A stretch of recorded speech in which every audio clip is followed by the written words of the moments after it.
I turn the music up, I got my records on. I shut the world outside until the lights come on. Maybe the streets are alive, maybe the trees are... A good majority of the set is painted in a technique called scumbling, which gives the effect of a sepia tone.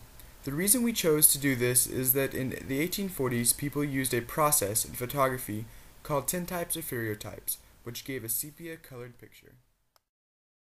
We also have 4 main pop-ups that are rigged to be pulled by a technician off stage. When I sat down with my director, we discussed her concept, and one thing that really stood out to me is that she wanted the set to have a pop-up book element to it. These pop-ups are not only there to please the concept of being like a pop-up book, but they also have a symbolic meaning behind them. These pop-ups show how things change in life and how sometimes you have no control over those changes.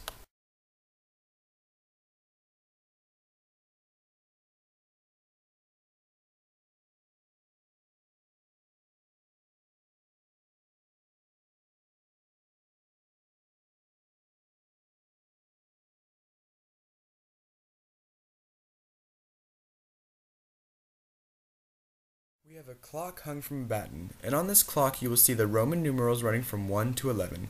But the thing that is different about this clock is that in the 12 space we have the word free. This shows that the oppression of a group of people takes time before they can truly be free, and by the end of the show Jim is free at last and the clock hand has hit 12. Throughout the play we have a random assortment of set pieces and technicians riding in on the wagon. The idea I was going for was to have the wagon look like it was coming out of the book, and then on the way back into the book. The wagon also looks as if it is being magically pulled across the stage.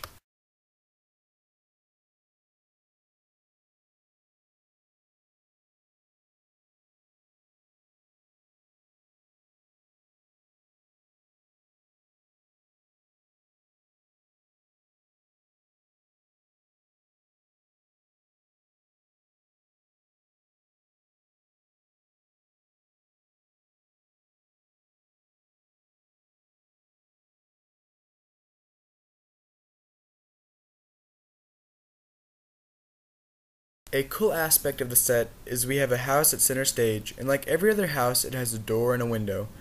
But what is cool about this house is that it has a fold-out dock that comes out at various places during the play.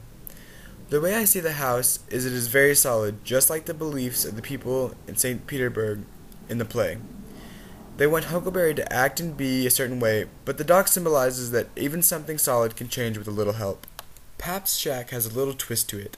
As you can see, the whole front of the shack spins to reveal the inside of the shack, and then back to the outside again.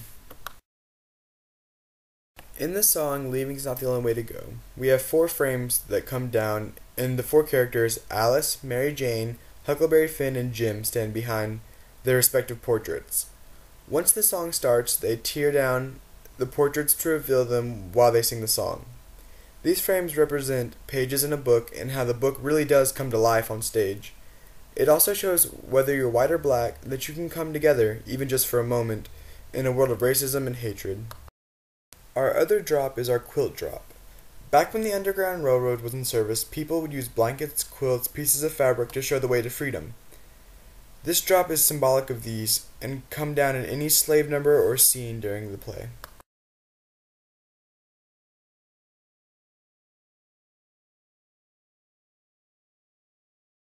On stage, there is a very large book that the character Mark Twain sits by almost the entire play. Throughout the play, Mark Twain flips the pages which are marked with locations. On the right side, there are words that are being projected onto them as if they were being written during the play. The book is one of the only things that is painted something other than sepia tone.